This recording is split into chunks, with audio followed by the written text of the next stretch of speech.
Hello.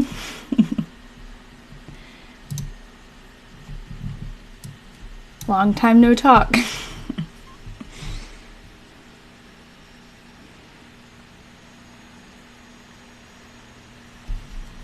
I think it's a good habit for right when I log on, I'll make the next live scheduled so I don't forget at the end. Hi everyone. So the next one will be on the 16th.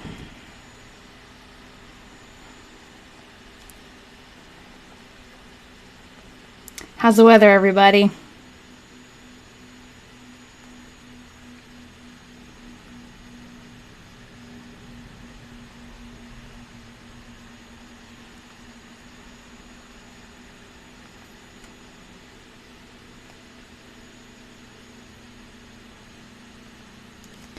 Cloudy but very warm here.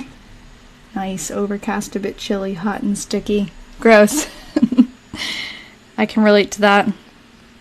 I actually haven't really gone outside much today. I had class, and we've been moving our stuff. Like before I had class, I was moving a bunch of stuff upstairs because our floors are done, and they look great.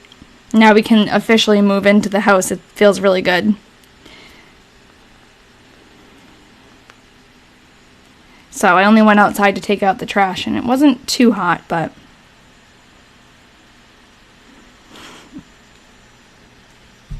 Hi, Paul.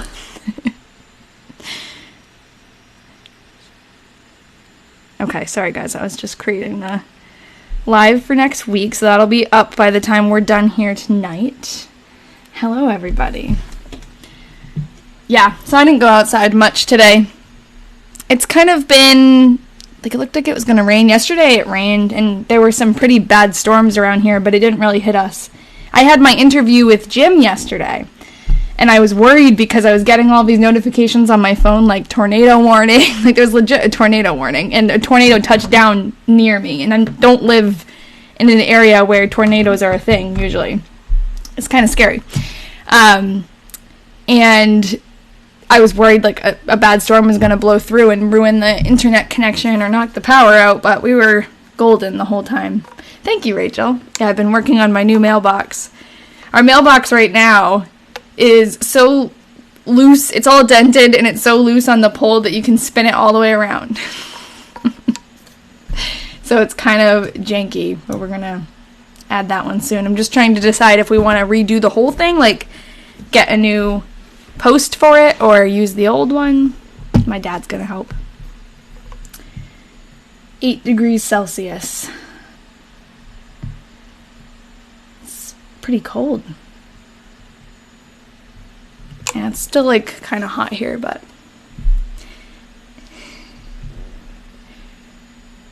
Rachel, I don't know what you're saying. Oh, it's I missed the, there's no word. Was Jim as something as he thought he'd be? Jim was awesome. It was such a great conversation. It was like, I didn't even get to ask all my questions. It's okay, Rachel. I didn't even get to ask all my questions from the list because the conversation was just like flowing naturally. It was perfect. And we were on there for like over 2 hours. So at that point I was like, okay, I think we'll call it here, and we'll definitely meet again and have another interview. And he was psyched about that. He would love that. And he actually gave me some, like, I haven't gotten to catch up with all the diary detectives much yet, but he gave me a list of things that he would like us to research more, which is very exciting. Because, you know, just when you think it can't get any deeper, like we've discovered everything, no, there's more. And all of you, I'm editing the video now, so I'm going to post the interview for everyone to see. And that'll be on my YouTube page. Side note, I just went on my YouTube to check to see if I uploaded the last week's live, and I hit 500 subscribers, like, today. So thanks for everyone who's also following me on YouTube. That's a tougher one to get, like, to gain a following. TikTok, I went viral a while ago, and that's how I got all my followers, but YouTube is very different. So if you don't follow me on YouTube, that's where all of these longer videos go. They can't go on TikTok because TikTok has such a small, like, all their videos are short, you know? So the interview will, maybe snippets will go on to TikTok, but the full interview will be on YouTube. So definitely follow me there because that felt really good today. All right, so We are going to move on. I forget if I was in the middle of saying something, but the interview just went really, really great. It was really nice to talk to Jim, and he's excited to share everything with us. He didn't realize what a big group of people we are, because he doesn't have TikTok, so he didn't really know what he was getting into. But he seemed very excited. Yes, and I think I do have the same keyboard, but I think just every time it's a little different depending on where I put my microphone. Let me see. Todd had to make sure the weather was interesting for the interview. Yes, very true. That's funny.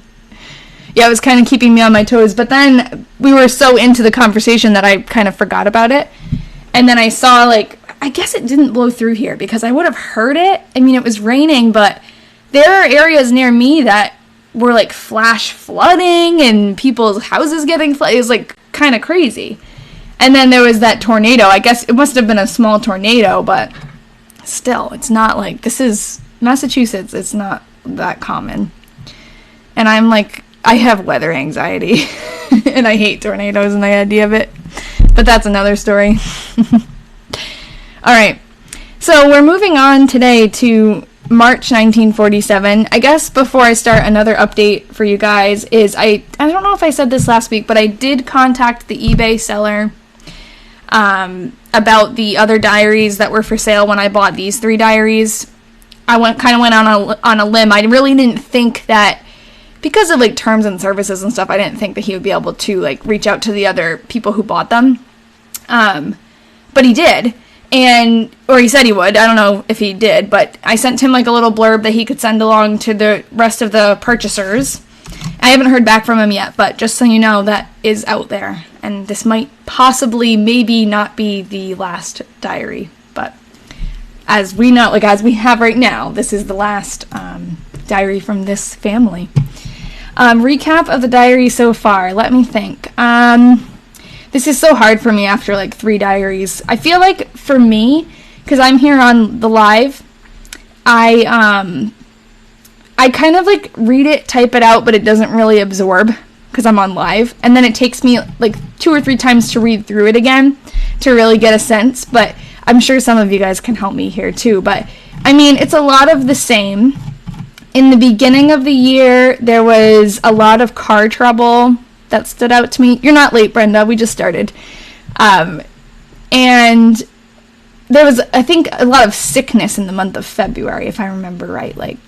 Bad weather. Very bad weather. So there was a really bad storm. Lasted a while. The heat was out, so it was really, really cold in their house. Edna seems to be healing as time goes by. Yes, it's been very interesting to read this diary that is taking place a few years after the 1944 one. It's definitely an interesting perspective. I have so much to share with you guys, too, about my conversation with Jim.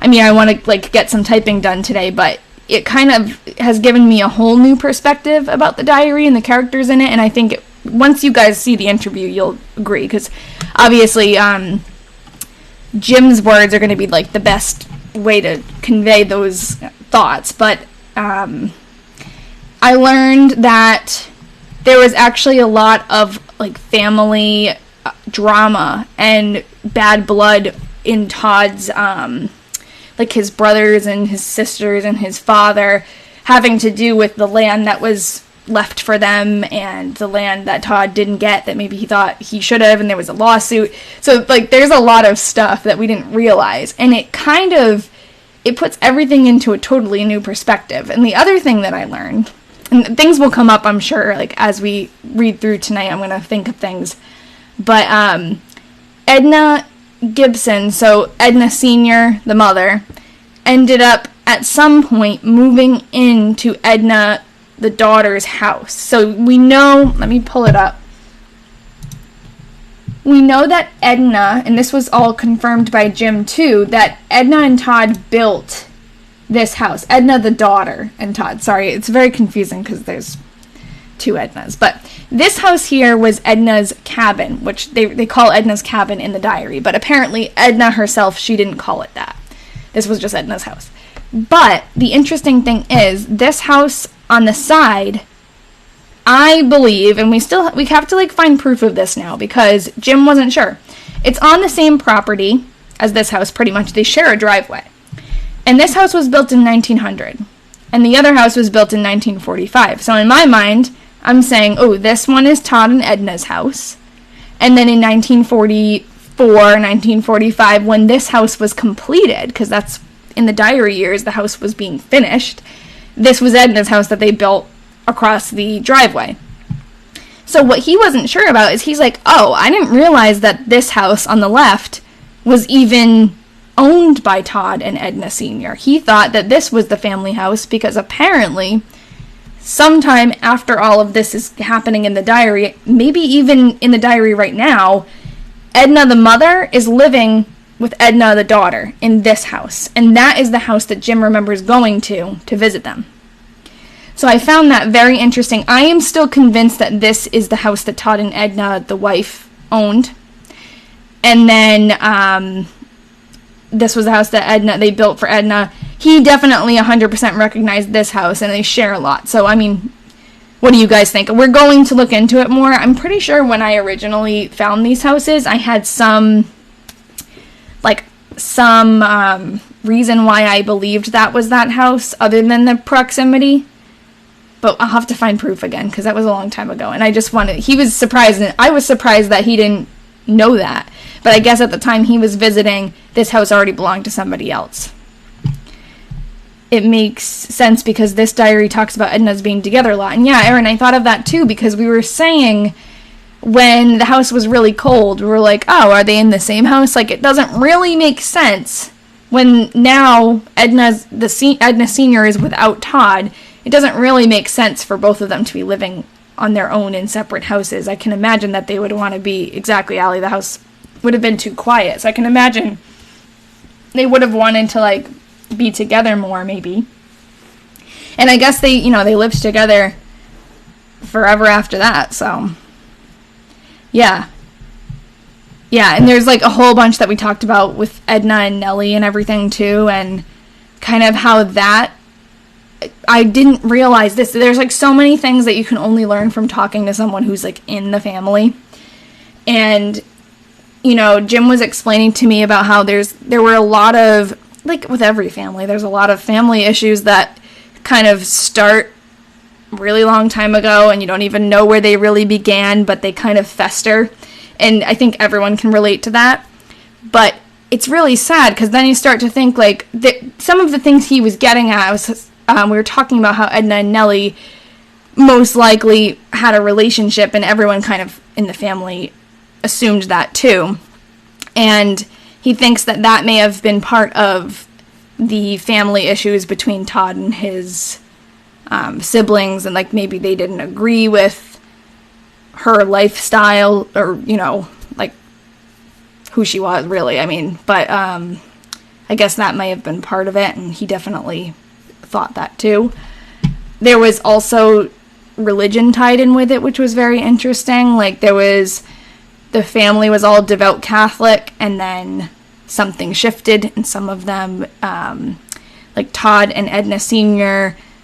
converted, and they were Methodists, and the rest of the family was Catholic, and then Edna Jr. converted back to Catholicism. So it's just very interesting, all of those intricacies that we would never be able to find with just documents. I'm sorry if I'm boring you guys or getting too into the nitty-gritty, but it was a great conversation. I'm trying to go through it and edit it in a way that will make sense to everybody. And I can't wait to share it with you guys. But yeah, we definitely went into a few rabbit holes. Okay, good. Yeah, so I can talk more about that if you guys want. I'm sure it'll just things will come up as I am typing, because it's hard to just spit it all back out, because it was 2 hours of conversation. But I guess we'll get started. Thanks for being here. Okay, good. I'm glad you guys like the details, because I'll keep talking if you want me to.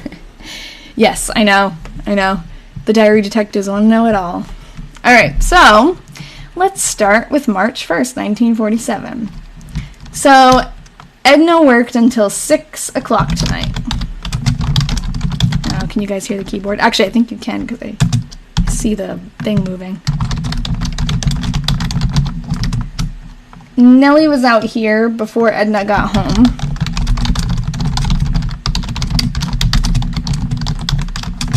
Yeah, so Micah said they never talk about going to Mass. Interesting. Yes, and so they've mentioned it like once or twice, but not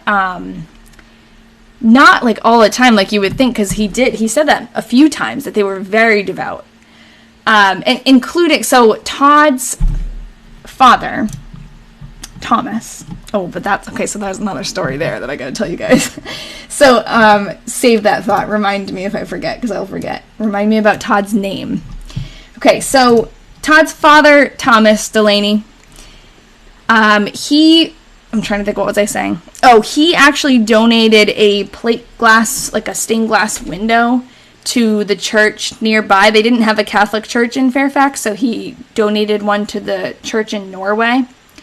And apparently that church is not like a weekly service church anymore, but it's not completely closed. Like they're open for weddings and stuff. So I want to try to maybe get a picture of that window. Maybe there's some kind of like, I don't know, I'll have to ask if Jim knows which one or what it looks like. But so I found that interesting. And actually Thomas is buried in Norway, Iowa, right near, I think probably next to that church, but that's the church that he went to.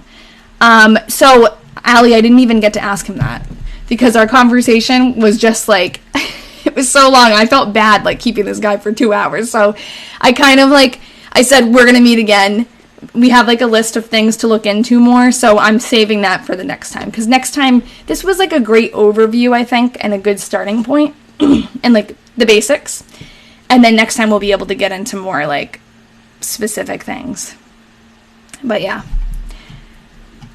He actually, I wouldn't expect that he would know about the article or about that incident, because he really didn't know much about Todd. He said, oh, yeah, he's interested in talking more for sure. Yeah, I think he really enjoyed it. He kept, like, thanking me that we were interested, and any more family members willing to talk, we're working on it. So we're working on that. I forget what I was in the middle of saying, but I guess I'll just keep going. Yes, Jim was open to talking about his family as far as, like, Edna and the people in the diary. And I think a lot of those family problems were so far in the past that he was okay talking about it. And honestly, he didn't even know, like, he only can speculate where it stemmed from. He doesn't really even know, because he said his dad never really he didn't talk much about Todd. A lot of the relationships were kind of strained, so he didn't have much specific information about Todd, but he did tell me a lot about Edna, because he knew Edna personally. Yes, that's true. And I think a lot of times, Allie, when he would think he wouldn't know something, something jogs his memory, because, like, from the diary, something will come up, and he'll go, oh, yeah. So I think that it's definitely worth bringing that up again, because maybe it will jog a memory. Let's see. Okay, so Todd's name story.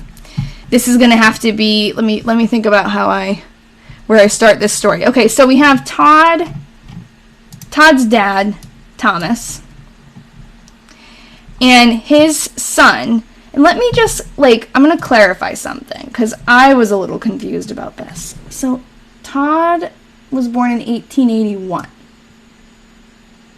Okay, so Todd is not, this is interesting.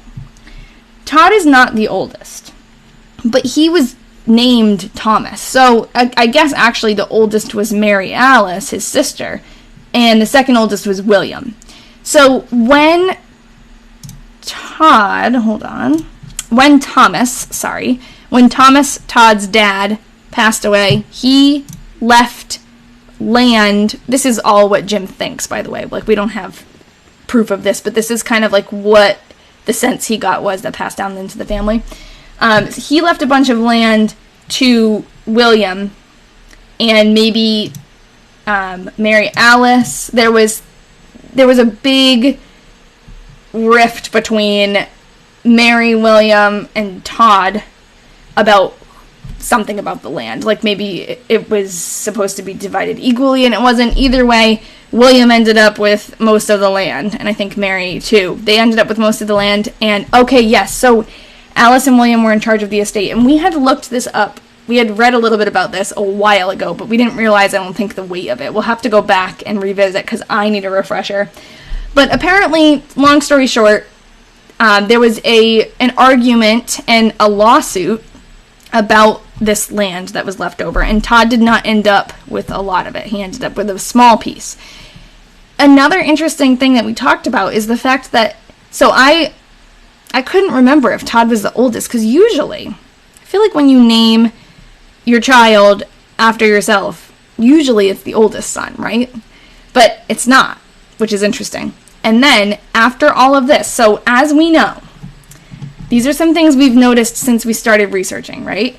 The name Delaney is spelled differently in many... Oh, okay, some cultures do second son, so we should look that up and see if that's maybe the case here. But either way, the last name changes spelling.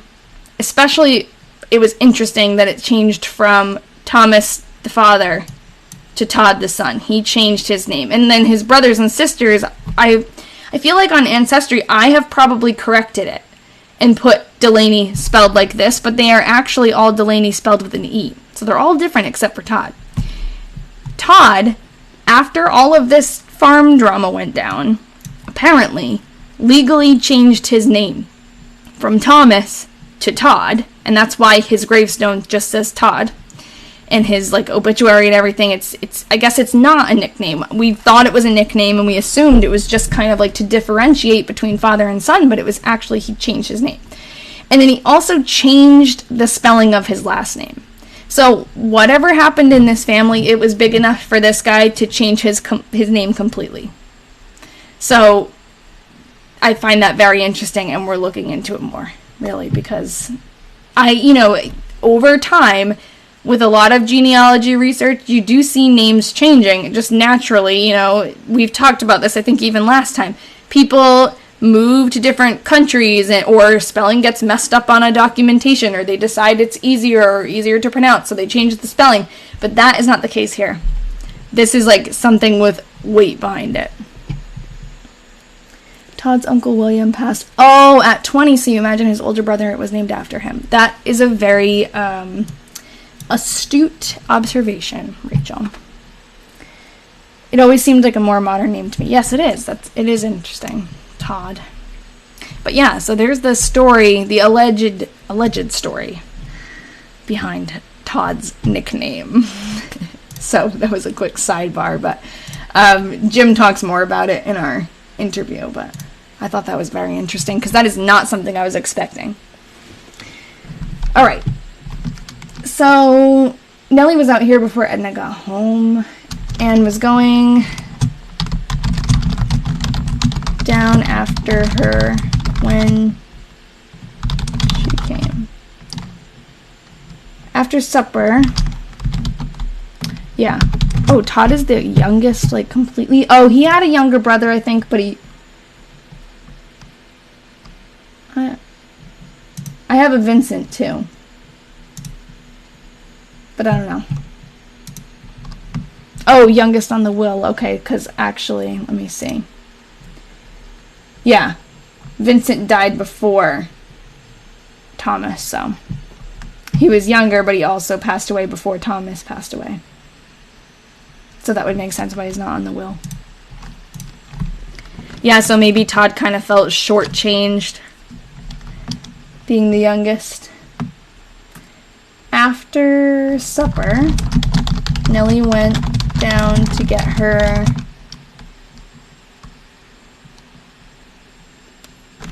number put on her car. Is the text too small for you guys, by the way? I can make it bigger.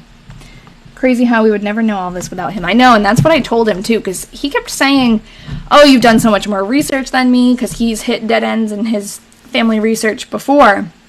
And I said, no, nothing compares. Yeah, we've found a lot, and we've put a lot together, and it's nice to be able to give that to him. It makes me feel really good. It also makes me feel a little bit nuts, but that's okay. And I was just saying to him, you don't understand that what you're giving us is, so much more valuable, because what I find is pretty much accessible to everybody, except for, obviously the diaries are unique, and I have those, no one else has those right now, but he So he has given us so much just with the stories and all of that background info that we never would have been able to find online. So I don't know. It was definitely a really cool conversation because there was a lot of like, he would mention a name and I would go, oh yeah, that name comes up in the diary. Like, it was just really cool. It was really affirming and nice, and he was really excited too, so. Hold on. What does she mean by getting a number put on her car? I don't know. I was just thinking the same thing. Maybe like a license plate? But that doesn't seem like something that they would need. A tag? Can someone please just pop up out of nowhere with lots of cool... I know, that's what I said to him. I was like, oh my god, I would love if someone just... Like, it's weird, but I would love if somebody came out of the woodwork and was like, oh, I have some of your grandmother's things, here you go. So, I think he's grateful, and it seems like this whole thing coming out of nowhere for him has kick-started that genealogy fire back in him. Like, he's looking for things now that he didn't know he had.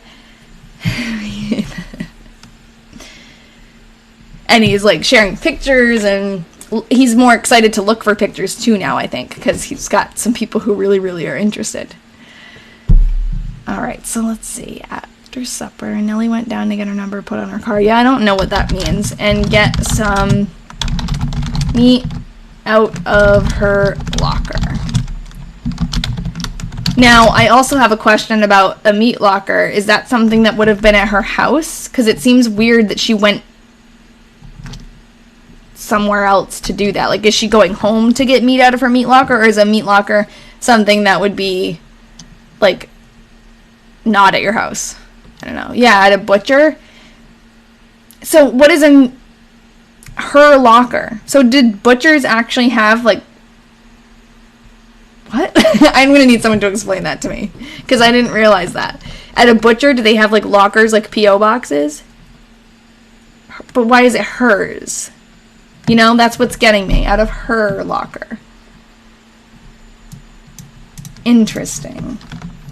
So, Edna went along and got some groceries. So, I guess it does sound like that's at a butcher. Like a post office for meat. That's what I'm thinking of, I know. Yeah, and I can picture that her in like a huge fridge full of meat, a meat locker, but cages in a large refrigerator. Cold storage for meat they purchased. Okay, so you would purchase it and then leave it at the store?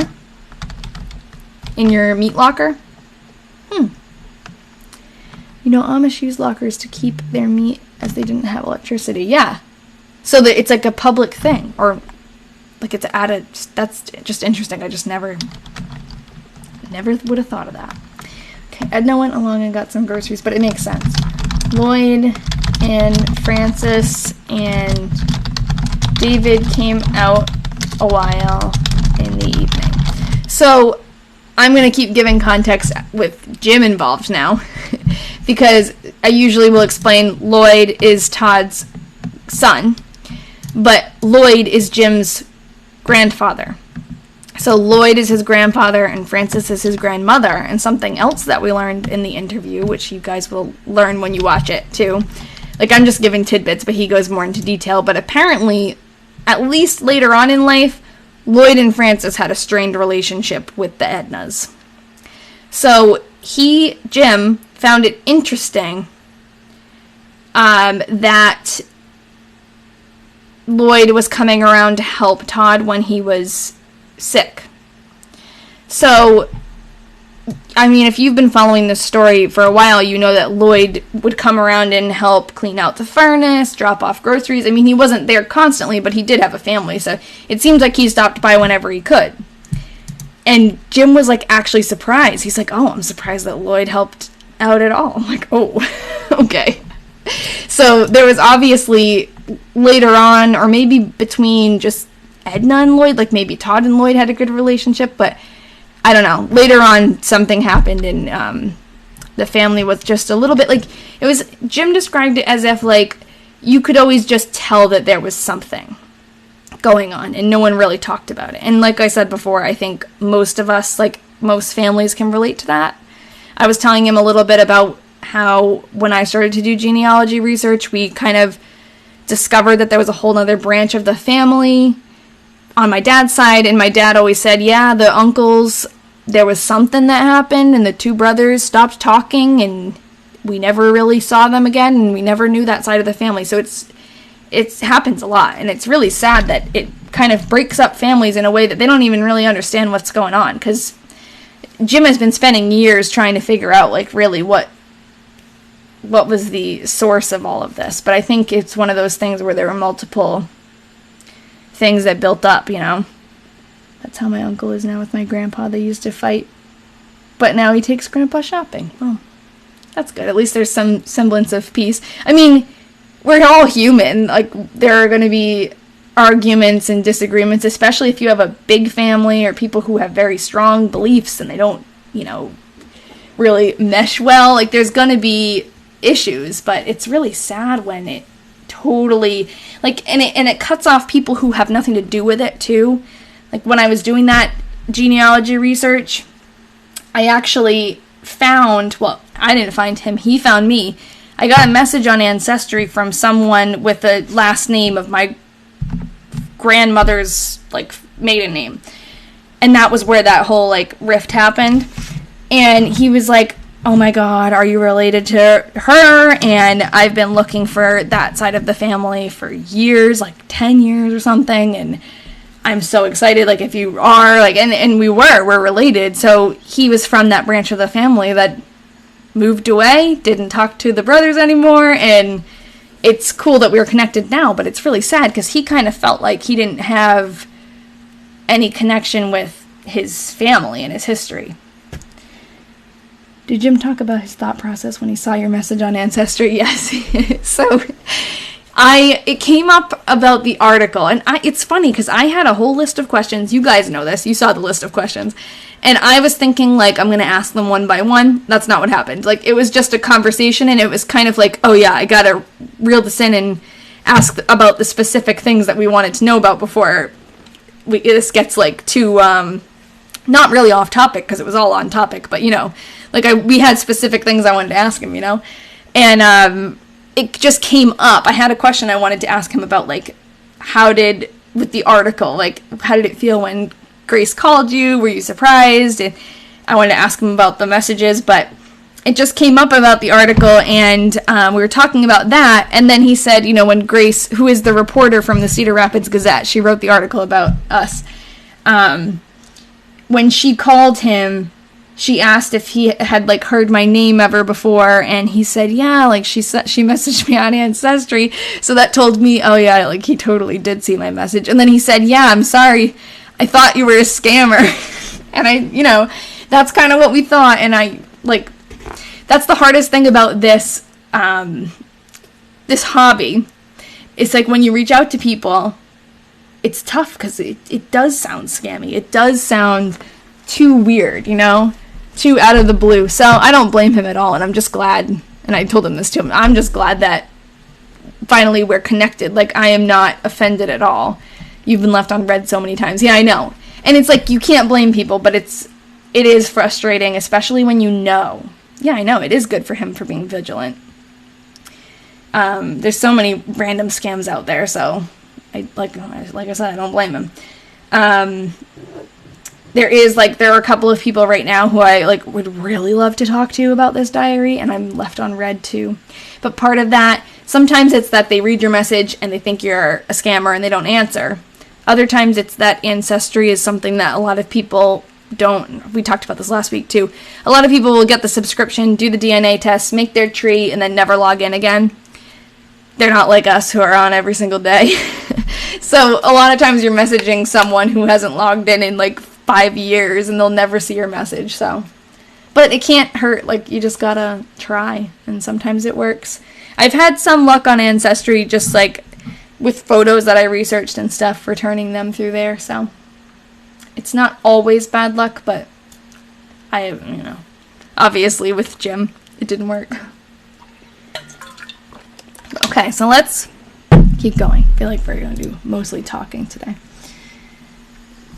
Oh, found a 1947 Iowa license plate on eBay. It has a 2-digit metal tag that you attach for each new registration year. Cool. That's probably what they used to do in Massachusetts too. Now we have stickers. I just put mine on. But probably used to be metal. Actually, speaking of, I live in Massachusetts, but I'm close to Rhode Island. And Ian actually had to switch his license over because we moved into Massachusetts and he lived in Rhode Island before. And Rhode Island apparently is moving away from metal license plates, and they're doing all, I don't think it's all like plastic, like they print a new one for you with the actual registration tag like as part of it, not a separate thing. So every couple of years or every year when you have to re-register your car, you have to get, I do not like that, print a whole new plastic license plate. I think that's so wasteful, but good reminder, I have to go buy my license. Oh, your license tag stickers, huh? You're welcome.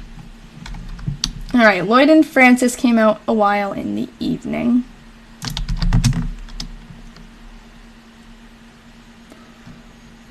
Oh, it's one word, a while.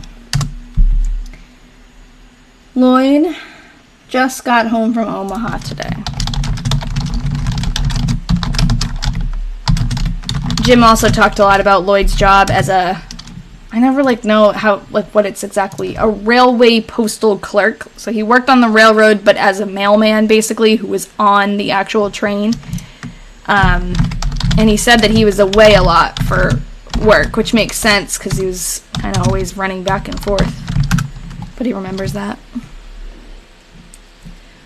The new Rhode Island plates are supposed to be more visible, but they just look a little off. Are you talking about the new design? Because the new design is one thing, but apparently they're, gonna print them in plastic. Are they already printing them in plastic? Maybe they are. Need to officially open Addie's Ancestry Artisans. Easier to contact people as a legit business. That's true. I can make a Diary Detectives business. Yeah, and I was kind of trying not to get hurt, but I was like, oh, so how did Grace contact you? And he goes, oh, she just called me and said she was a reporter. And then, so it's sometimes kind of tough as an amateur researcher, because I don't have any credentials, so I can't go to some historical societies you can, but a lot of places with detailed collections, old stuff, you have to have some reason to be there, and you have to have, you have to be backed by a university or something, or you have to, and then to get anyone's attention, you have to be a reporter, you have to be someone. So it's kind of annoying. The digital printing is maybe what makes it look off. I've seen the plates. Yeah, okay, I haven't gotten a really close look at the new plates, but I know that the new design was a big deal. Citizen journalists. Yeah, we could make a newsletter, and then I'm a reporter.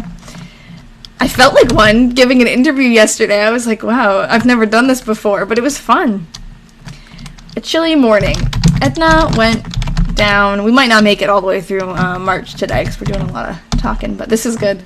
Edna went down to the bank to work. I feel like there's so much more to tell you now because I have a whole new person's perspective. He talked about Edna and her job at the bank and how much she loved it and how she knew everything there.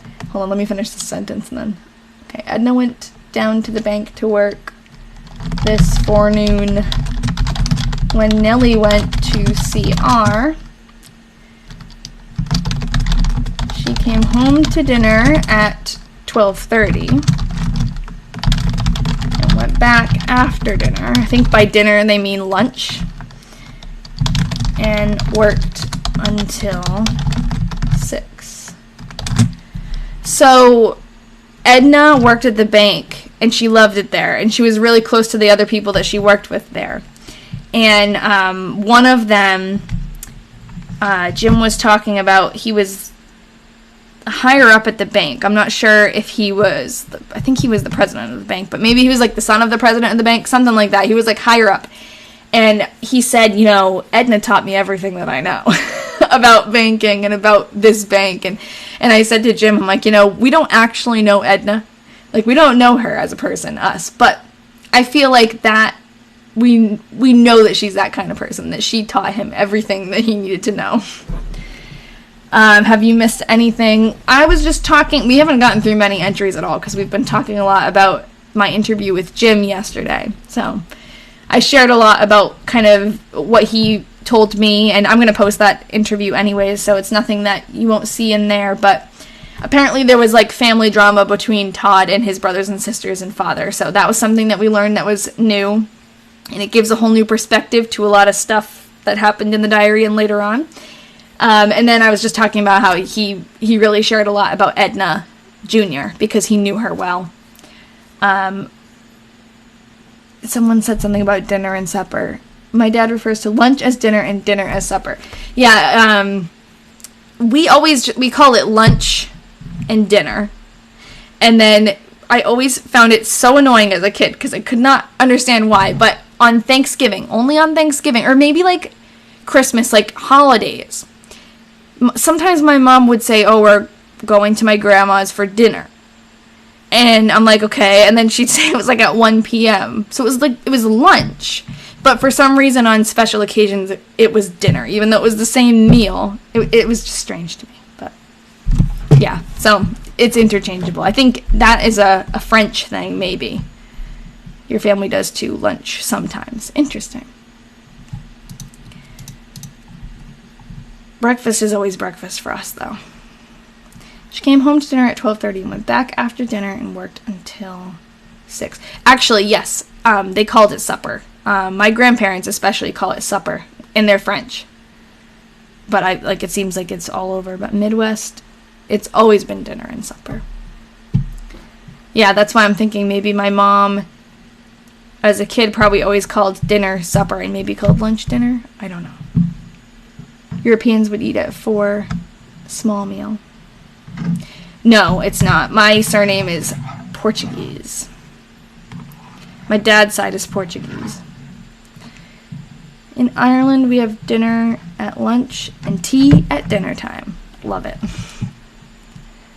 South, it's lunch and supper. Okay, but no dinner. Breakfast, lunch, dinner, and supper. That's what I like. Okay. You make me hungry now. Okay, she was working on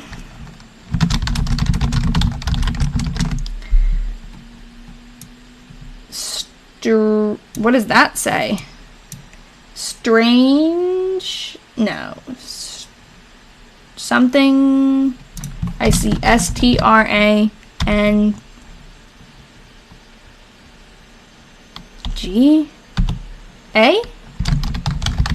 I don't know what that would be, but if anyone recognizes, it's probably something to do with banking. Because she worked at the bank, she was a cashier for the bank. Maybe that's a person. That's possible that is a person. But I'll just keep going and see. Maybe sometimes when I keep going, it comes to someone in the comments or it comes to me.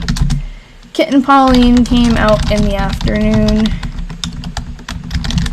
and stayed until 6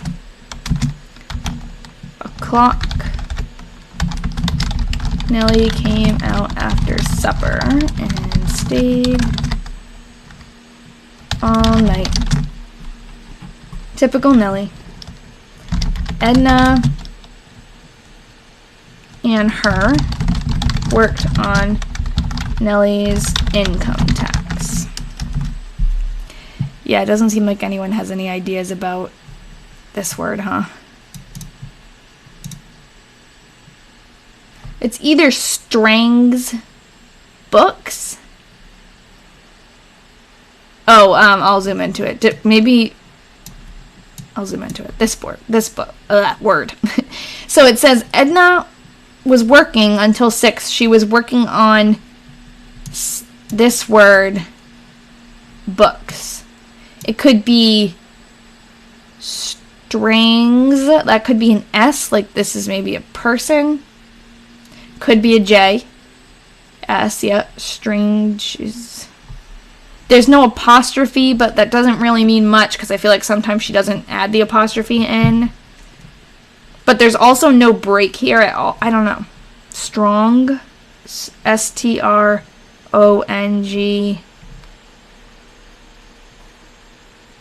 I don't know if Stronga is a thing. Strenga. It's a capital S. Maybe this is someone who... I don't know. Name of the business. Yeah, I could just... Looks like an A at the end. Okay. I think what we need to do is put this on our detectives list because we could spend a lot of time like just looking up all of these combinations of maybe it's a person, maybe it's a place. I would probably just type in like Strong, Fairfax, I don't know. But that would just take too long to do right on here. So I'm going to add it to our group. Put it on. I have a little tab in the Diary Detectives group with research goals. So I'm just going to put that as a reminder because my biggest issue is that I'll think I'll remember something and I won't. Okay.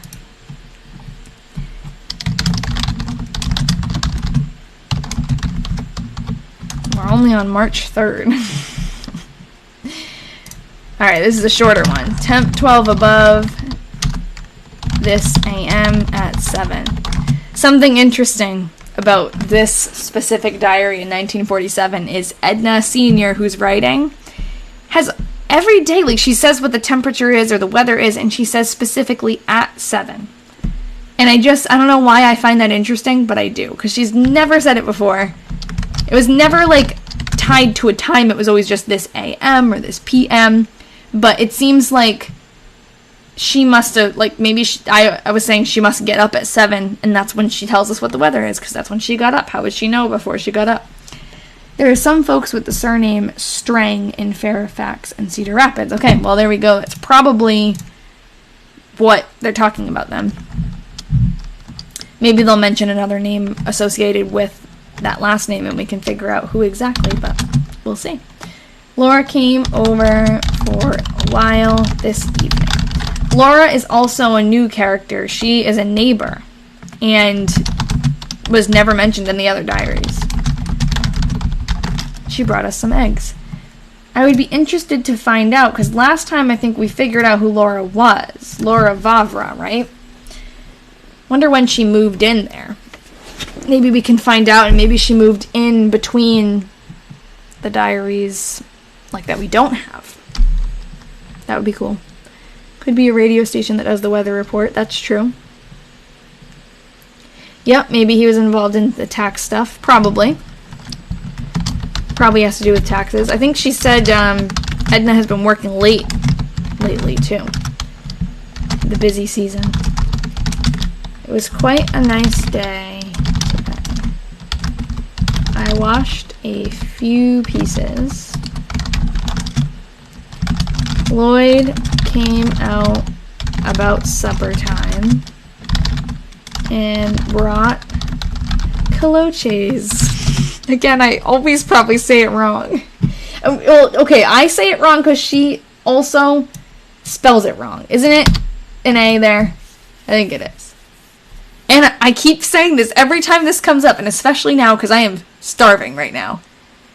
I want to make some. I'm putting it on my list. I have so many things I want to do, but I'll just combine these later. I think that would be a really fun video. Or a really fun, like, live with you guys. The people who do my grandma's diaries, I always say my grandma's diaries like it's my grandma, but there's an account that I talk about a lot on here because they're great. They have a podcast and they have a TikTok, a very popular TikTok account, where they read the guy's grandma's diaries, and they do lives. I don't know if they still do them every week, but they used to do them you listen to the podcast every week, but they used to do, maybe still do, lives every week on TikTok, and they would, like, cook food from the diary or bake a cake, and that's so fun. Okay, your grandma says it kolachkis. Oh! Kolachkis. Oh, she adds a K. Mm-hmm. All right. So, and brought I'm going to say kolaches. The podcast is called My Grandma's Diaries. Yeah, and it was Sundays that they went live. Yeah, it's on, I listen on Spotify, but I think they're on, like, everything. It's really good. Their videos are really good, too, because their videos have the visuals, but they do a really great job of communicating the same thing, because I find it so hard to, like, get really into the diary and share it without pictures. For me, I'm a very, very visual person, and their videos are beautiful. They actually have, like, moving pictures and stuff. It's very nice, like, little clips. But they do a really fantastic job at still telling the story in a really detailed way without being able to show pictures, which I'm very inspired by. And I was saying before, like, I want to have a podcast, but I have too many things that I want to do. Like, maybe when I'm done with grad school, we'll start that. But this is kind of like a podcast, I guess. But really, the interview with Jim made me like, oh, I want to do a podcast. Because it was really cool to be able to interview him and have it be like a long thing, you know? Like, really getting into it. Bob Strang, drag racer for many years. He took over Strang's meat. Maybe it's Strong. From his dad in Fairfax in 1963. Okay, yes, thanks, Sean. Yeah, maybe that makes sense. Maybe she was doing the books for the meat, the butcher, or the meat store. Yeah. And they actually just went to the meat store. So maybe when she went to the meat store, she took his books with her. Or maybe they bartered. Maybe she's doing some tax work for him and he's giving her some meat. Okay. Anyways. And ice cream. Lots of that. Lloyd's been taking ice cream lately. He took Francis and David to the show and then came out here. Wonder what show? That's actually the first mention of any kind of... We were talking about this last time. Like, they don't talk about going to the movies or going to, like, the theater at all. And, yeah, I know. I heard it, too. I tried to move on. They don't talk about going to the theater that much, or, like, the movies, or any kind of outside entertainment. But I guess they went to some kind of show. He left about 9 o'clock. Edna got home from work at 6 o'clock. Okay.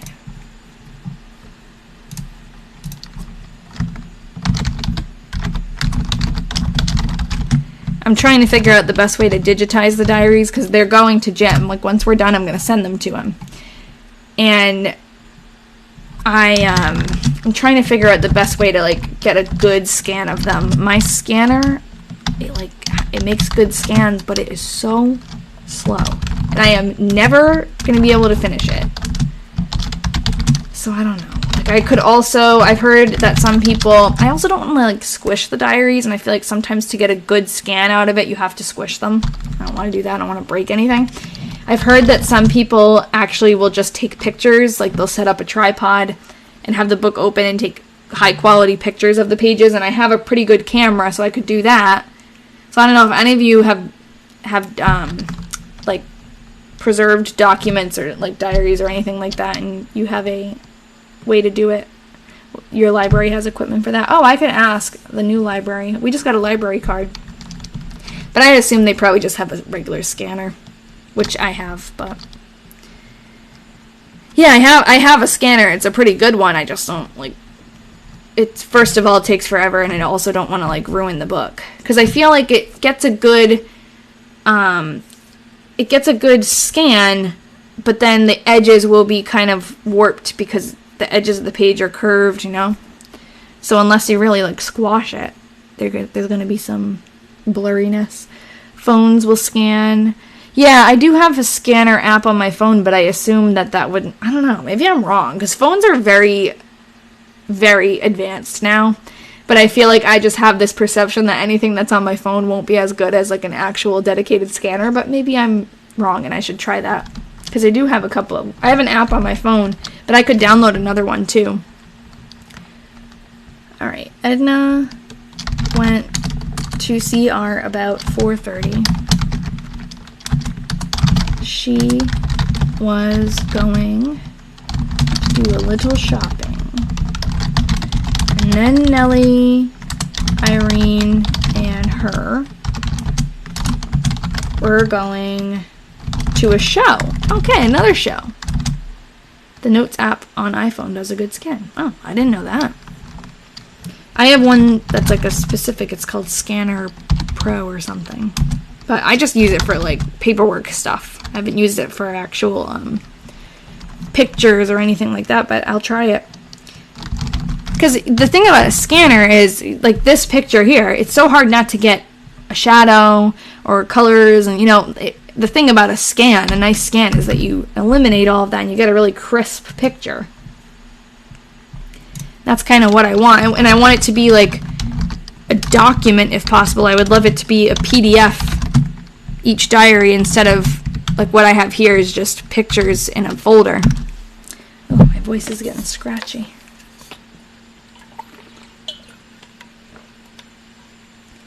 I didn't know the wife's maiden name is Gibson. Maybe they just got a theater nearby. Yeah, that's true. I don't know.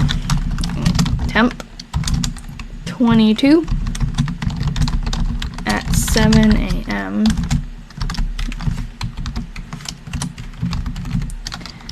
You're welcome. Rather spring-like today. The snow pretty well gone. Nothing unusual today.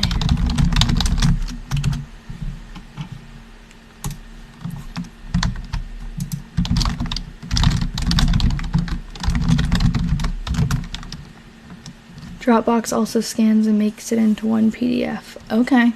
Alright, now maybe I'll try some of those things.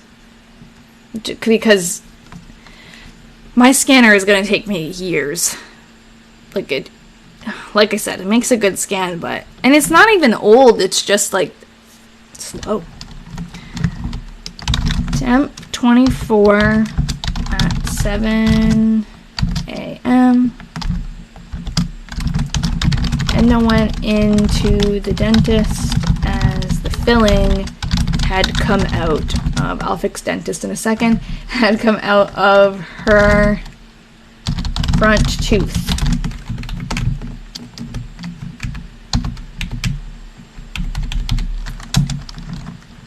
That was the second time it had come out. That sucks.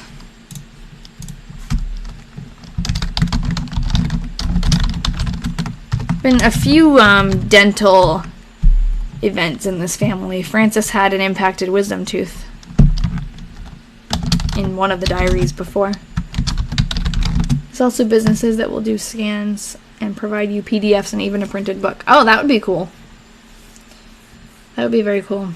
I feel like I just want a copy for myself so that in case we ever get more diaries, or in case maybe I'll start making videos where I actually read through the diary and make like videos like I do with the 1917 one. Maybe I'll want to do that someday. Like, I don't want to send the diaries away and lose all possibility of revisiting them, Lloyd, Francis, and David were out this afternoon, and they brought kolaches, try it that way, and ice cream again. Lloyd and David brought a lot of chunks into the basement today.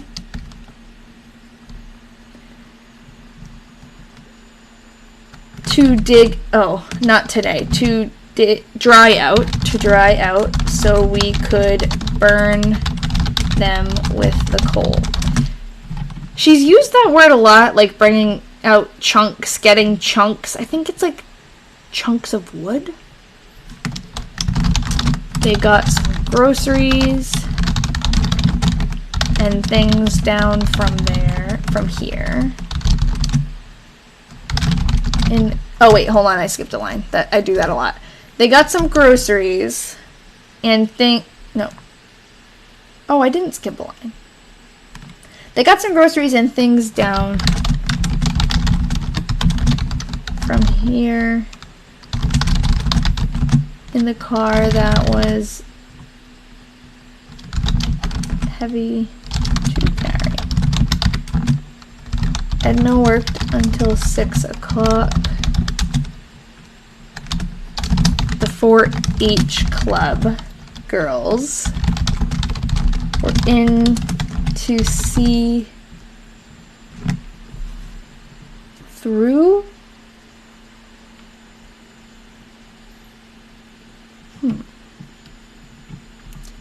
That through like THRU? Like to see through the bank? That has never been a way that she's spelled through before, though. Nellie came out. Her handwriting and her, like, words seem very scrambled here. Like, she's not writing the whole word through, and then she's also not completing her T. And I don't know what's going on here, but I think that's out in time, but it looks like another letter, so she must be rushed. Yeah, and look at how she writes Edna. I don't know if you guys can see it because it's at the very bottom, but she writes Edna so messy, like not like she usually does. Interesting.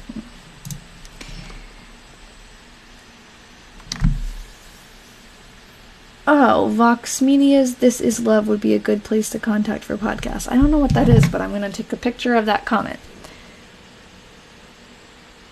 I don't know what goes into making a podcast. I'm sure it's not that easy, but like I'm the type of person who I have too many projects that I want to do, but I think it would be cool.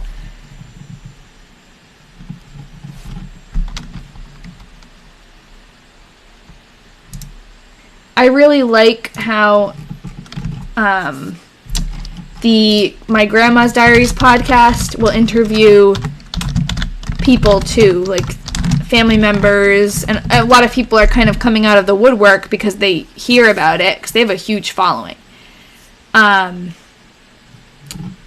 on, let me go back. Someone's saying, are you sure the word is town? Downtown. Well, let me go back. Town. Lloyd Francis, we're out. Oh. They got some groceries. Oh, here. Okay, they got some groceries and things. Yes, it's downtown. Okay. That's where I was really tripped up on that line, and I thought that I skipped a line because it didn't make sense. Because a lot of times I'll just skip a line, but no, you're right. It's downtown. And then it was tripping me up that down and town look very similar, I guess. Oops. Oh, that's going to be way too far. Usually we're further along by now, but not a bad thing. Not a bad thing. Okay, I'm definitely looking up the podcast because I'm always looking for new podcasts to listen to. Temp 28. I was listening to My Grandma's Diaries today while I was moving in everything upstairs. Edna did some odd jobs outdoors today. Oh, I meant to say this before. Jim also said that he thinks he might have a picture of the family on their farm. So he had told me, oh, I have a picture of the family farm. I'll send it to you. I'm like, oh, great. I would love to see a picture of the family farm. And then when we were meeting yesterday, he's like, yeah, I have a picture of the family at the farm. I'm like, wait, what? Because that's totally different. That's like so much better. So hopefully he can find it. He'll dig it out for us because he thinks that the whole family is there. That would be amazing. But I asked, like, pictures. Does he have pictures of Edna Sr.? Does he have pictures of Lloyd?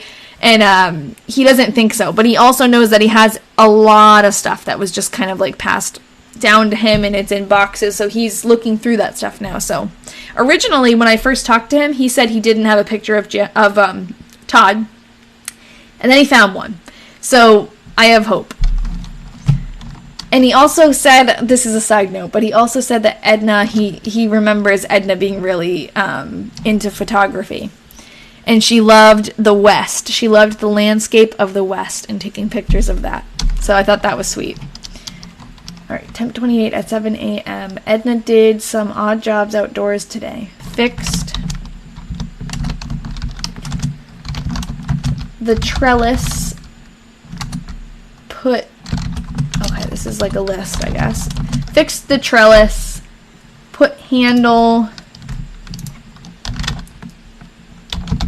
on wood shed doors, etc.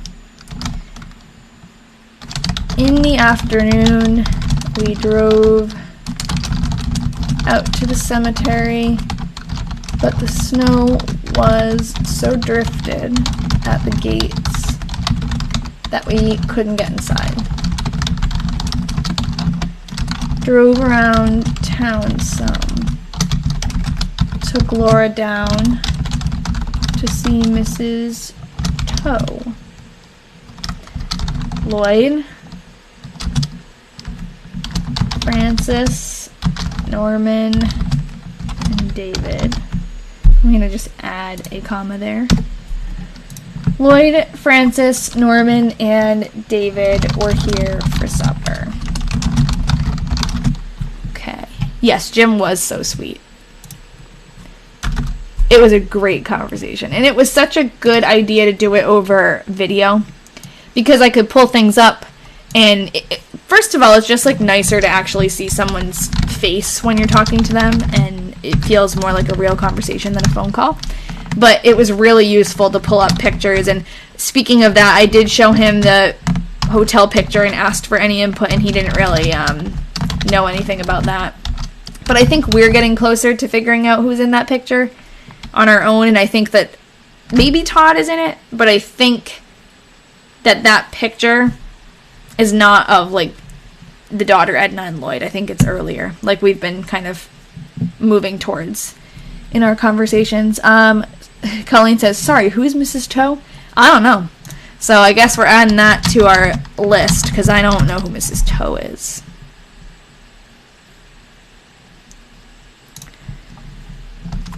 A neighbor, I guess, or maybe someone who is related to, is it Laura?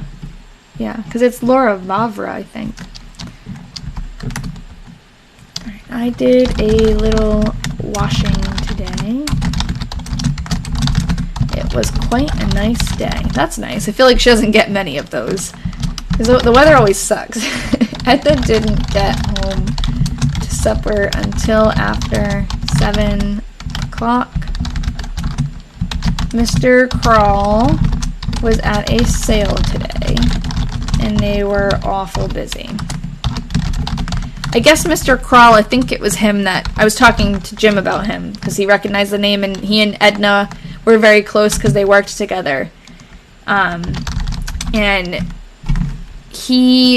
think he was the one that he said was an insurance man, so he would go and sell insurance policies. So that's probably what he was doing.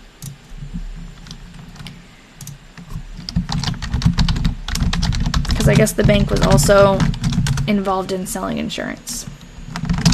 But it's also possible that maybe it was a sale, like a different kind of sale related to the bank. I don't know. I'm just kind of like taking guesses now that we know a little bit more about these people. Temp 32 at 7 a.m. and a raw southeast wind. Warren Dennis came to look at Edna's heatilator. We actually a long time ago came across the word heatilator and figured out that it's actually like the name of a, what am I trying to, I don't know if it's a brand, I think it's a brand name, or it's like a product name, like it's not a, seems like just a nickname that you would make up, like a fake word, but no, the heatilator this evening, which she wanted to sell. Interesting. He came in the house and made quite a visit. He bought the heatilator. Wonder what that means. He made quite a visit. What do you guys think that means? He didn't just come in and buy it. He made quite a visit and then he bought it.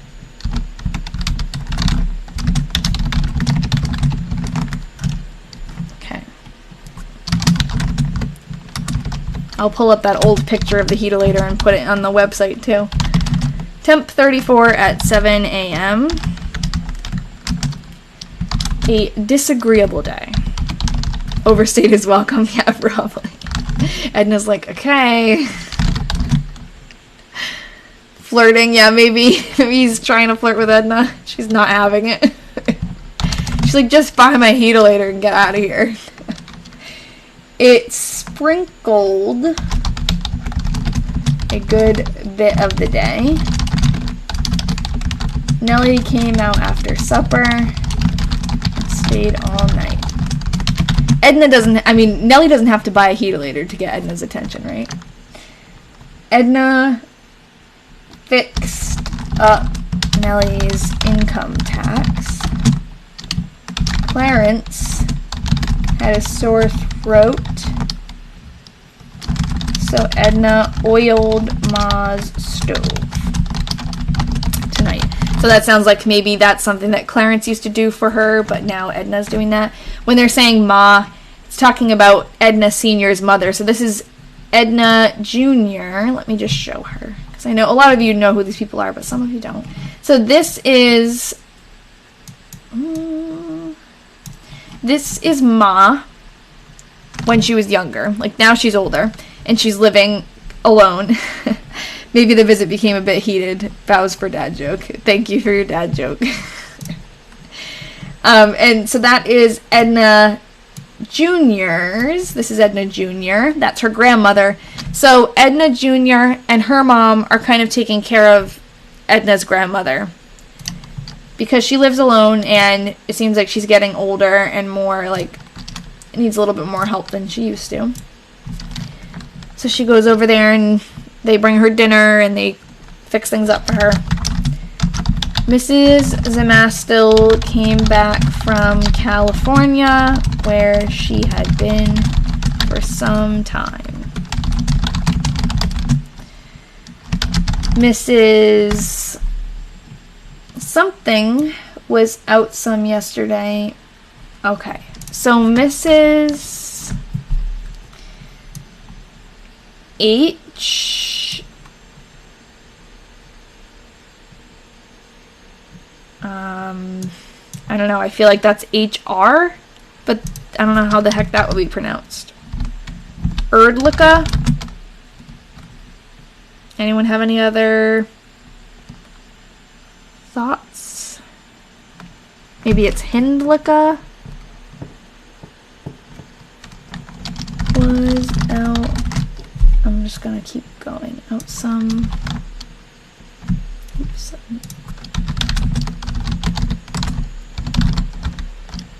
Okay, so maybe I'll put.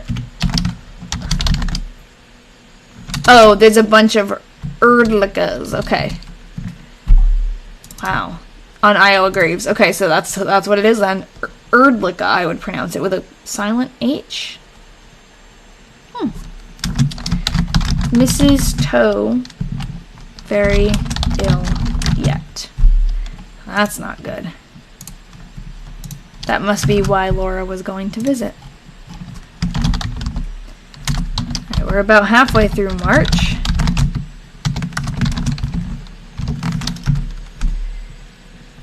Temp 34 at 7 a.m. It rained and snowed most of the day and was chilly and windy. Before I forget, I'm going to add to the list. I want to look up, if you guys haven't already, I haven't been like checking the Discord, but I want to look up when I put Lauren, but Laura, when Laura Vavra moved in, because it seems like she's close friends now with either Edna the mother or Edna the daughter. Chilly and windy. Warren Dennis got the heatilator today.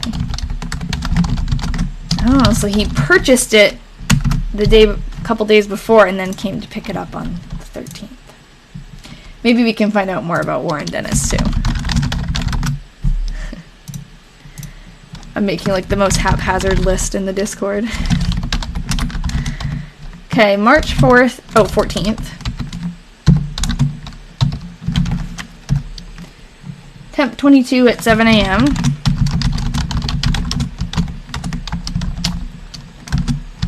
A strong northwest wind blowing. Speaking of the Discord, I'll be sending a link to that interview video when it's up on the announcements Discord. I put 1937, sorry. I did. Starting to get tired. The typos are going to be more frequent. Saturday. Come on. Sometimes it fixes it for me. Saturday, March 15th, 1947. Edna went to CR after work this evening. She got home about 6:30. Nellie rode out with her as she couldn't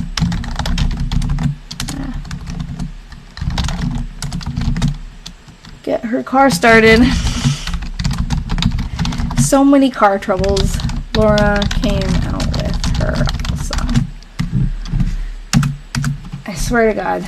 They can't get their car started more than they can get it started.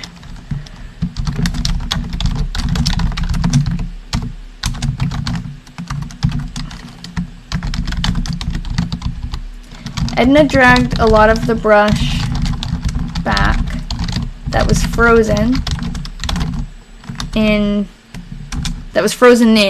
up by her place and spread some gravel in the driveway in the forenoon. So it seems like it's getting warmer. They can actually do those outdoor things now again. In the afternoon, we made a call on Mrs. Toe and Mrs. Lowe, rhymes, and took each of them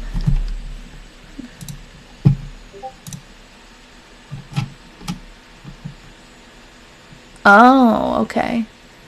So Rachel says, I'm not sure if Mrs. Toe passes this year or not, but this might be her. Just going off the fact that she's ill. Yeah, that's what I would assume too. So let's do a little sleuthing. We'll take a little break. So I'm going to go on to the Find a Grave page. So this is who we think it might be because she dies that year.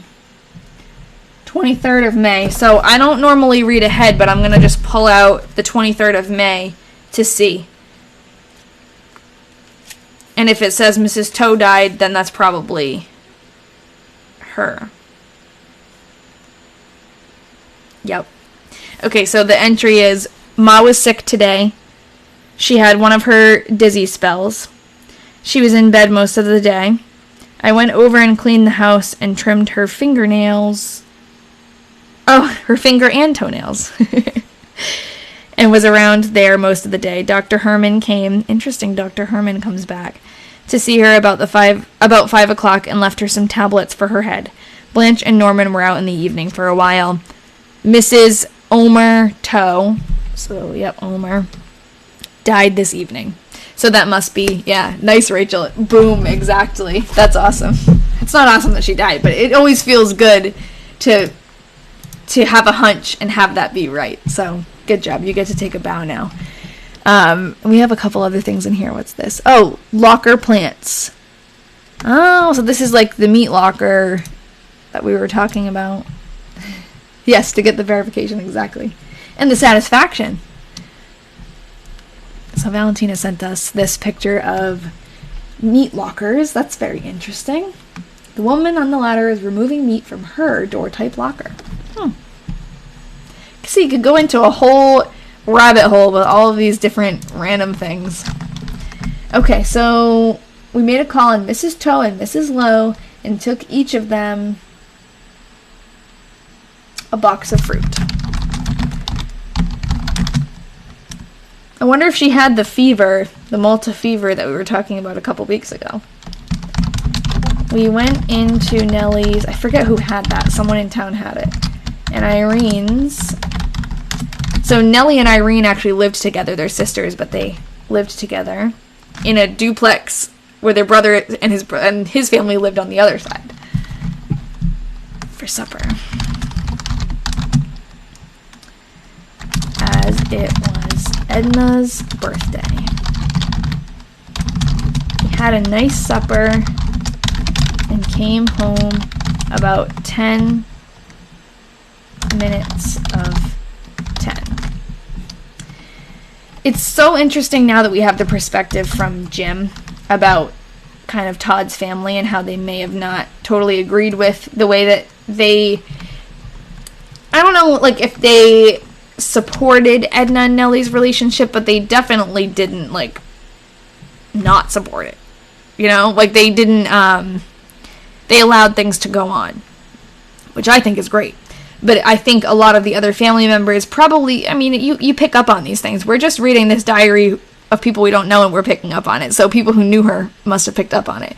And I can see now why maybe Edna Sr. was also kind of, like, people thought things about her and judged her because she's totally participating in this and, like, going to Nellie and Irene's house. Irene also never married. So, I mean, I don't know anything else about her life, but I think Nellie and Edna, it's pretty obvious that they were more than just friends, in my opinion. So, if people knew that, and they knew that Edna Sr. was going over there for dinner, and Nellie was always at the house, and she allowed this to go on, I can see why that was cause for a little bit of family drama and judgment.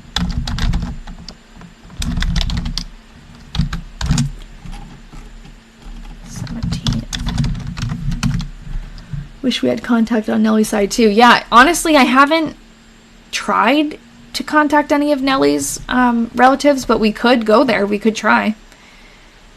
Now that we've talked to Jim, I feel like why not try? You know, like there was all this, we had to try so hard to get an actual descendant of the diary writer, and now we have him, so it's like anyone that we can talk to would be great. I actually have a phone call I have to make from someone on Ancestry who is a neighbor of, like, in Fairfax, so they'll have some information too, but yeah, we definitely can try to find some contact with Nellie's family. It's always tough with the fact that she didn't have any kids, you know? And, some of the other diary detectives too, they're researching diaries, and it kind of, like, when people don't have kids, it hits a dead end. It's really hard to find anyone who you'd be able to get any information from. But Nellie's brother had children, though, so we could look at his family and try to go down the line. Edna and I went into... I'm sure they would be interested in these diaries, too, because Nellie is, like, a really... she's a recurring character, for sure. Without you, Edna Jr. would probably be lost to time. Yeah, I mean... It's true. It's so sad, but it's true because, you know, there are people who are alive who remember her, but it's different when it's your children and your grandmother, you know, like, I don't know. It's sad. And I hope that, like, her not having children was her choice. And, I mean, obviously it seems like she was not interested in going through with a traditional... what was traditional then, traditional marriage and having children and all that stuff, but like nowadays you can still be yourself and be with who you want to be with and have children. There are like many ways to do that, but back then it was kind of not an option. And I hope that there wasn't like she wanted to be a mother and couldn't. That would be really sad. I didn't really get anything like that from Jim.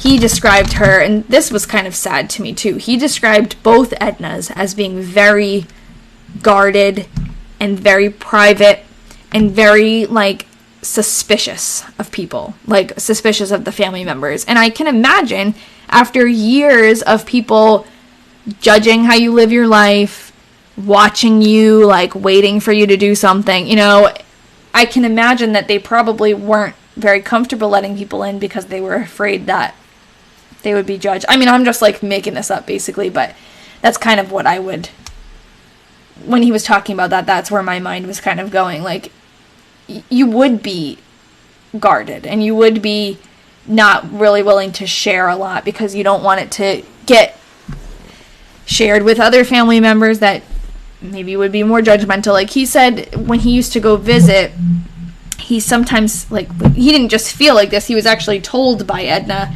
you need to start calling when you come around because, like, I don't remember exactly if he said, like, Nellie was there, or I think there was just, like, this feeling of, like, being snuck up on. Like, Edna didn't want to be snuck up on, and that makes sense to me, and I think to a lot of us, knowing what we know now. And Jim was just a kid, and obviously he didn't have any bad intentions, but I think that they were kind of conditioned to believe that there were, you know, if Jim saw something as a kid, he would go back and tell the family, and then it would start more drama. I don't know. But it's just sad that they had to be so private and guarded and suspicious. But it's not really the word suspicious that I'm trying to... Not suspicious, but like... Maybe one of you will send me a word that's better. Like, just constantly vigilant, like on the lookout for someone being a spy. Wary, yes. Alright, so Edna and I went into CR this afternoon about 5. As we were to go up to... Okay, that says Lloyd's, but I know she's saying Lloyd's in the evening. To David's birthday party. We did a little shopping and had our supper. So much food talk in these entries. I don't know if I'm just noticing it more because I'm hungry. Ian's coming home with food soon. And had our supper at the Harmony. Oh, we could look up what the Harmony is. Probably in Cedar Rapids. I'm butchering spelling in there, but I'm sure you guys don't mind. And then drove up to see Mrs. Tamblin, who we've, oh, maybe it's Tambly? I feel like we've seen Tamblin, the last name, before. I'm gonna write Tambly, but I think it might be Tamblin. A while before we would go to Lloyd's, McGee's, Knox's,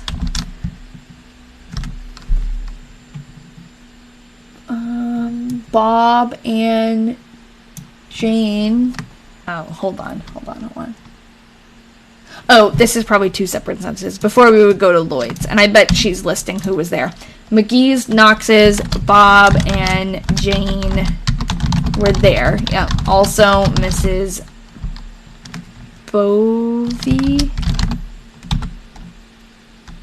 I don't know if that's completely correct, but yeah, paranoid. Mrs. Bovey. We took Mrs. Bovey. That looks more like Bovey now. Mrs. Bovey some fruit as her birthday was 18th. 15th, because 18th hasn't happened yet. Let me take a closer look. This was one of those entries I took a picture and it kind of like goes off the side.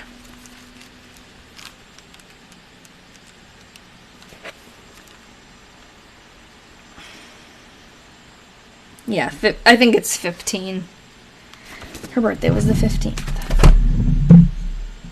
Yeah, that's true. I'm single, straight, live alone, always ask for a heads up. Yes, that's true. But I think the way that Jim was describing it, it sounded like he, you know, he's a little kid coming around. He wasn't expecting to be told that. But I think it seemed like more than just that.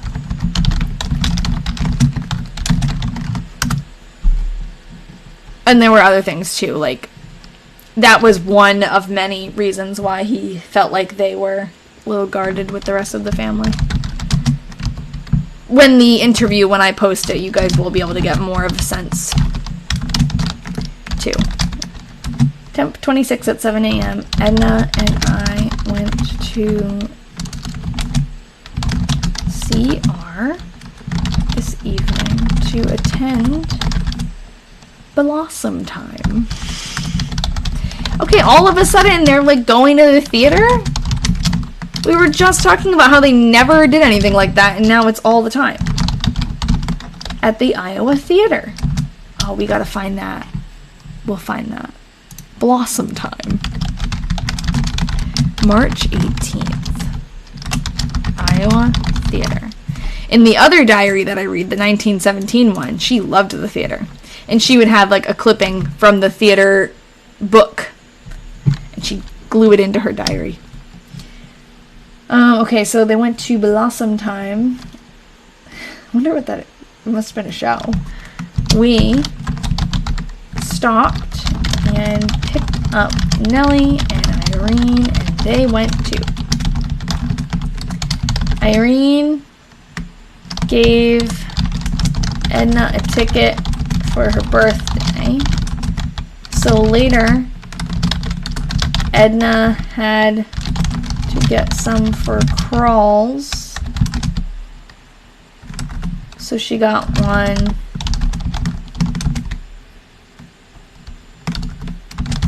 for me. Crawl is the one who works at the bank. I sat with Crawls and Edna with the girls. It snowed all day and the roads were rather slippery. Edna took fruit to Mrs.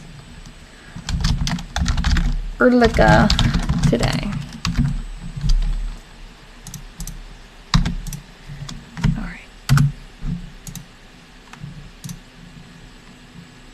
Blossom Time. Oh, cool. We have a newspaper article. Thanks, Rachel. You're on a roll. All right, so this is so this is from the 9th of March. Oh, there's even a picture. Cool. Okay, so I want you to send me the actual link to that because I want to see the picture too. Blossom Time brings long hit history to Iowa. Few people do not know about Blossom Time, which comes to the stage of the Iowa Theater Tuesday evening, March 18th. Oh, okay, so this is like, they're writing about it before it even comes, so I guess it's one night. For 26 years, it's been packing the public in to enjoy its tender romance and to relish its music. The story of the composer, Schubert. Oh, music is Schubert's as adapted by the master of the operetta, Sigmund Romberg.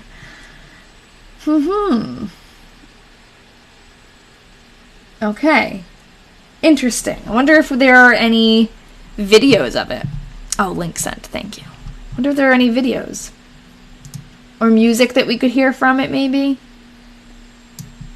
Very nice. Blossom Time. Sounds very sweet.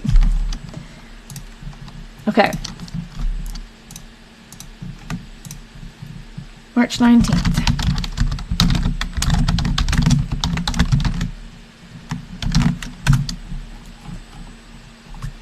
Temp 18 at 7 today. At 7 a.m. Sorry, not today.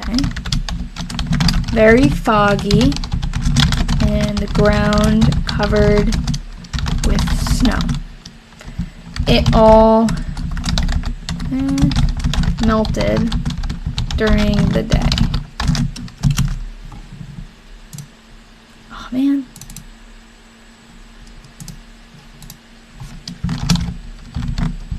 Oh, I know I said this last week, but I also do have the Rock Hall presentation uploaded too, in case any of you missed that. That's all up on the YouTube page. Temp 30 at 7 a.m. Nothing unusual today.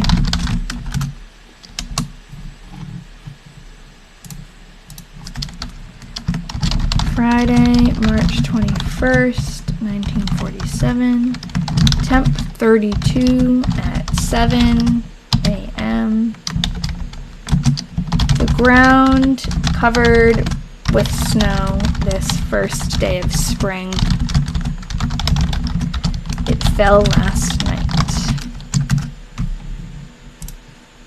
Seems to go up and down a lot. I think we've noticed that over the years in these diaries. It'll get warmer, it'll seem like spring, and then it just will go back to being winter. Alright, Edna didn't go to CR this afternoon.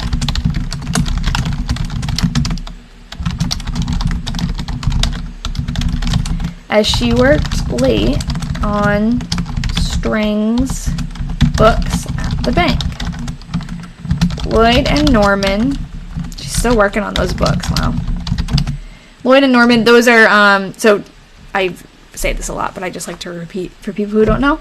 Lloyd is Todd's son, and Norman is one of Todd's grandsons, his oldest. They came out and brought meat. I'm trying to remember. Kolaches? How was I saying it before? You guys told me. Oh well. And ice cream. I have no excuse either, because this comes up almost every week now. And I still always forget to look up how to pronounce it. They dragged the rest of the brush back that was south of Edna's house. Nellie came out in the evening. Klochkis. Okay. The thing, too, is when I look it up, everyone spells it differently, so I'm sure everyone pronounces it differently, too. But I'm definitely, I'm not confident in my pronunciation. It rained this forenoon. Edna measured the kitchen to see about putting on the new... Okay, I gotta figure out what that says. The new something stuff.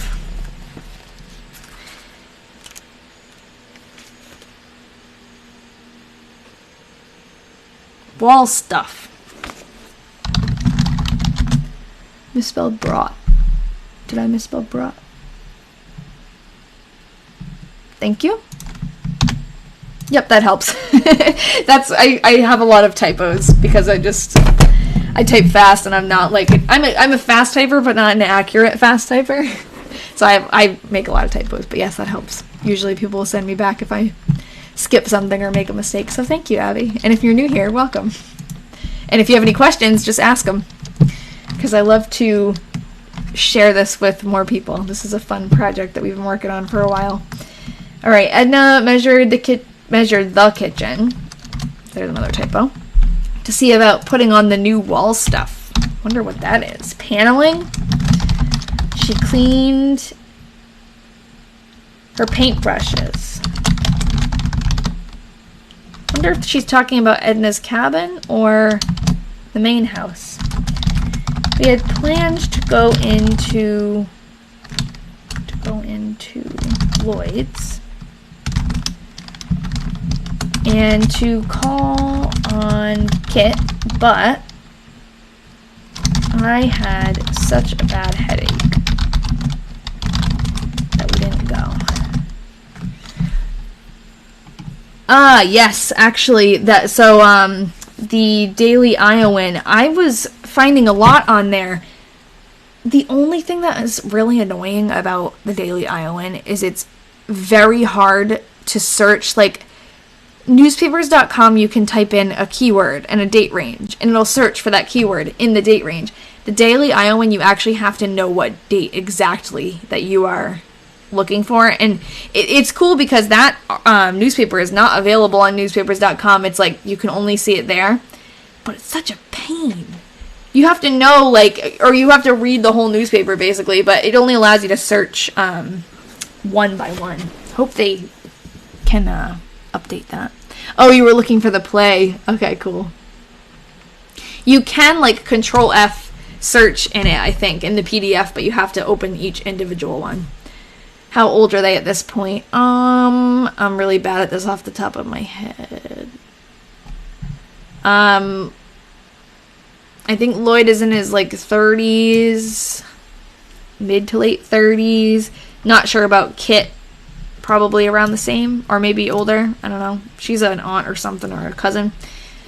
And Edna Sr., how old's Edna Sr.? I know that Edna Jr. is like 30s. I can look at the family tree. Oh, okay, so Edna Sr. is early 60s, because she was born the same year as Todd. And then Edna, her daughter, is younger, taking care of her. Not really taking care of her at this point, but like definitely they live basically together, so. Okay, a bad headache that we didn't go. Edna went into a movie of Easter at Trinity Church. Okay, I'm like kind of freaked out by how often they're going to the movies now, and they never did. Like, I don't think once they mentioned going to a play. In this area of South Dakota, you pronounce it Kulachi.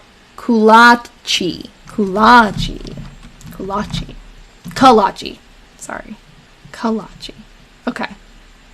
So it's, yeah, what trips me up all the time is that this Edna writing the diary, she always puts an O, like Kolochi. So I always pronounce it O, but it's actually, I think she's just spelling it wrong. Yeah, and now they're mentioning going to church too. It's kind of like when you learn a new word and you hear it all the time. That's kind of what's happening here. They've been mentioning Sunday school a lot, because I think Nellie teaches Sunday school. But that wasn't mentioned a lot either. But you know what we have to think about too? It's only March in this diary, so we're only a couple of months in. Maybe things have changed since Todd passed away. Like, there have been a few years in between 1943 and 1944, those diaries, and those 2 years were, first Todd was writing, and then after that, Todd was really sick. So they weren't probably going to the theater, to the movies. They were focused on keeping the house going and keeping Todd healthy. So maybe it was a normal thing for them to be going to the movies and theater, and they're finally just kind of getting back into that. Edna went in, and there's been really bad weather too, so they haven't really been getting out as much, I'm sure, because of that. Edna went to a movie of Easter at Trinity Church. Nellie came out with her about 9:30. A movie of Easter.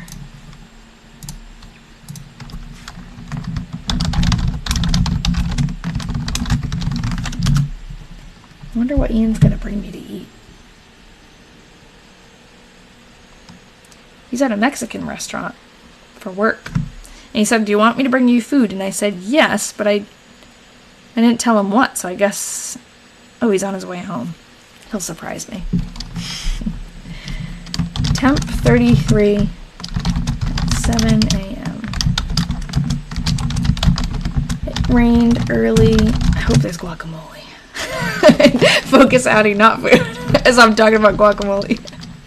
It rained early in the morning and then turned into snow. You probably got me a quesadilla. You love how we make theories on what happened decades ago. Yeah, you know, it's true. It's funny. It's like we're reading in between the lines, literally, because that's all we can do. But it's fun. And yeah, it's like we've been right on a lot of stuff, too. Like, we had these theories about Nellie and Edna. We've had them for a while. And I remember when I was first getting that hunch, and I was like, should I even say this? And then a lot of you were thinking the same thing, you know? And then, exactly, when it gets confirmed, that's amazing. Like, we have been talking about this and stewing on it and putting together the pieces for months. And then finally, Jim's like, yep, that's a thing. You guys are right. So that's really cool. I mean, obviously, some of our hunches are probably not right. We'll never really know some of them, but we know that we're pretty good if some of them are spot on. Temp 33 at 7 a.m. It rained early in the morning and then turned into snow. It all thought Yeah, it looks like it says if. Oh, it's because of the H. Okay, below it. It all thawed off in the afternoon. A very high wind blowing in the afternoon. I can't wait to show you guys the interview with Jim. Like I said, I've never done anything like that before. It was kind of intimidating for me because I feel like I don't have any authority to be interviewing anybody, but it was awesome. Oh, well, Abby, if you're on YouTube, follow me on YouTube because I post replays there too. But yeah, you can pop in and out whenever you want. I try to make it so that, like, even if you only know a little bit of the story, I try to recap, like, as we go. When they mention Lloyd, I'll, like, remind people who Lloyd is. Because to me, I'm very, like, I don't actually know who all these people are, and I forget sometimes more than the diary detectives do, but, you know, I think, whatever I remember, I like, try to repeat. Alright, a very raw wind blowing and some flakes of snow.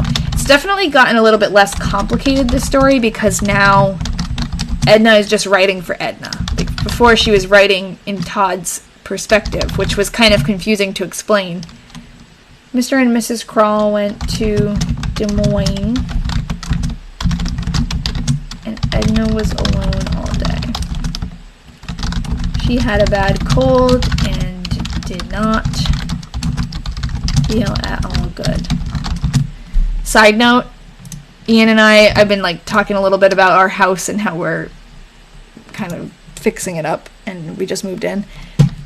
We did the floors over upstairs, so we haven't been able to go upstairs for a few days, and we've been, like, living in the basement. It's a finished basement, but, like, it still sucks. And finally we can move up there, and we've been saying, like, we're gonna get cats once we can be, like, done with the big heavy lifting stuff, and it's coming. And as a side note, just today in the Diary Detectives, I was like, I'm gonna name my cats Edna and Nellie. But we'll see about that. But we are thinking about names, and if anyone has suggestions. We don't actually have the cats yet, but we think we are gonna get two. I don't know, because I don't want one to be lonely. So did you take the... Okay, yes. So did I take the pictures beforehand? Do I own the diary? Yes. I bought... I know, isn't that funny? Edna and Nellie as cats. Yeah. I bought the diaries on eBay, and they were more, so this is like another story. There were more diaries from the same writers, the same, like, seller, and we're kind of in search. Maybe one day we will connect with people who bought the other ones. That would be fantastic.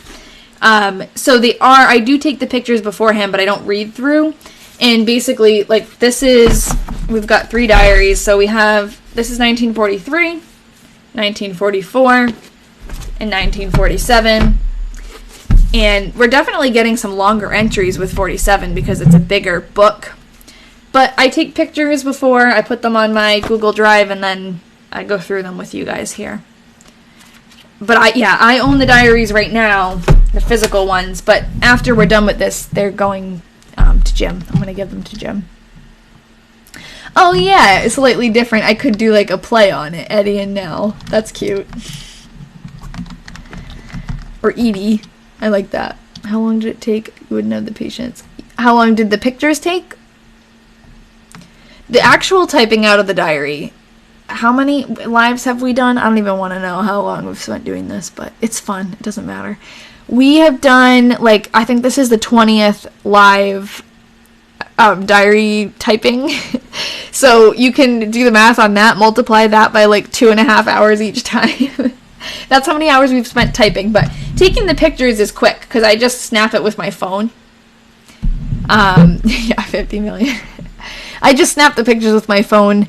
I do want to I was talking about this earlier, I want to get, like, a good scan of each diary, so that when I do give them away, I have it. These pictures are fine for us to, like, translate from or transcribe from, but I want to have, like... Oh, really? Yeah. I mean, I guess I have a good reason to do it. To take the pictures. But I go pretty quickly. That's why sometimes there'll be a blurry one. But, yeah. If you get fancy... Oh, yeah, you're right. If I get fancy cats, Ank's names should be considered. Yeah, maybe I'll name them Anks and Edna then. I don't know, Edna and Nellie just go together, like, I'll get 3 cats. There's the solution. What do they say? Like, the line is 3 cats. Like, if you have 3 cats, it's fine if you have more than 3 cats. I don't know. Alright, she had a bad cold and did not feel at all good.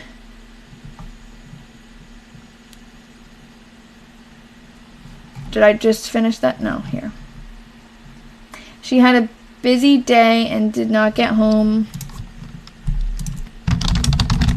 You have 1 cat and it's enough. I know, I'm thinking maybe we're like in over our heads getting 2 cats. But I always had 2 cats growing up. Not always, but most of the time. But I also wasn't like the sole person taking care of them, you know? Okay, yeah, well, our house is kind of like it's a small house, but yeah. Okay. She had a busy day and did not get home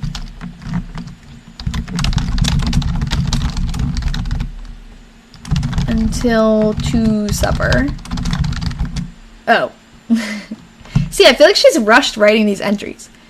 She had a busy day and did not get home until to supper until 7:15. So I think she's trying to say she didn't get home to supper until 7:15. Mr. and Mrs. Kroll stopped in for a few minutes, about 8:30. I think it's so funny that, like, for a second there, in the last, like, in an entry a while ago, she was saying, I sat next to Krawls. Krawls was doing this. So I was like, oh, maybe it's actually not Mr. Krull, maybe it's Mr. Krawls, and she's referring to him as Krawls. But that's just the plural of Krull. Like, she was sitting next to the Krawls, but she just was saying Krawls. It's kind of funny. Okay, stopped in for a few minutes, about 8:30, on their way home from Des Moines. Do you remember in the beginning of the, like, 1943 diary, how Todd used to refer to Nellie as Miss Kruger? What an interesting thing. She doesn't ever call her that. She's Nellie now. Oh, thank you. We'll see you later, Abby. We're almost done anyways. And I always upload the replay anyway, so hopefully we'll see you next week. Yeah, Miss Kruger. It's funny how things change. And we didn't know who she was, and then finally, like, they would mention Nellie and Miss Kruger separately, and finally we figured out, oh, that's the same person. And then sometimes it would even be the 2 Miss Krugers. Nellie and Irene. Temp 20 at 7 a.m. The wind had gone down, for which we are glad. Edna has a bad cold, so she did not go to work today. Must be bad then. She stayed in bed until about noon and got up and ate her dinner and then went back to bed. Aw, she feels sick.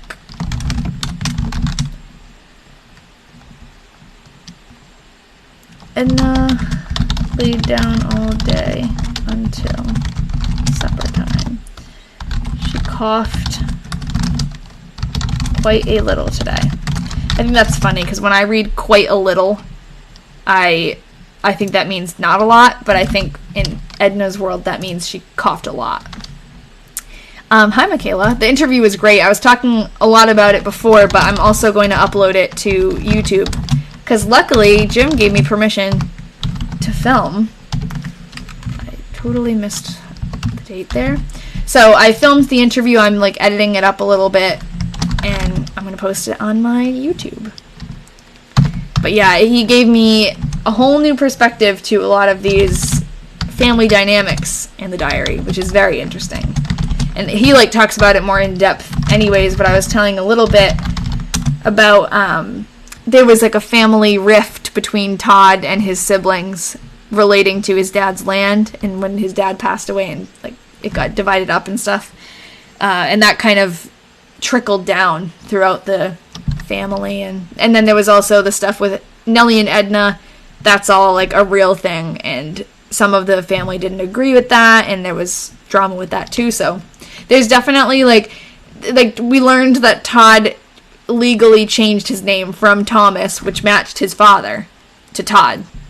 And he legally changed the spelling of his last name to not match his family anymore, which is crazy.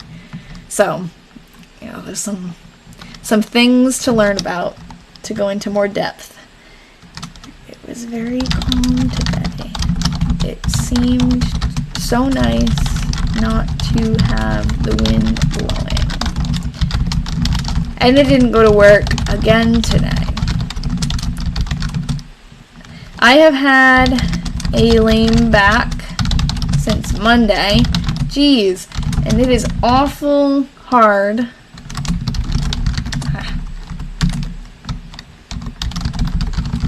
for me to get up and down. Jeez, these people are not in good shape. Yeah, it does. It makes sense why we see different spellings. So I had been making sense of that, like, oh, that's no big deal. We see that all the time, right? Like, genealogy, names change over time. People change names. We were talking last week because of pronunciation and things like that. No. In this case, it was a very deliberate name change with a lot of baggage behind it. Temp 30 at 7 a.m. Edna went back to work today, but don't think she really should. She must have been really sick. Joe Yanasek, who we've heard this name before, came over this noon and started trimming up the brush. He was doing, if I'm not mistaken, the last time we heard his name, he was helping them around the yard too.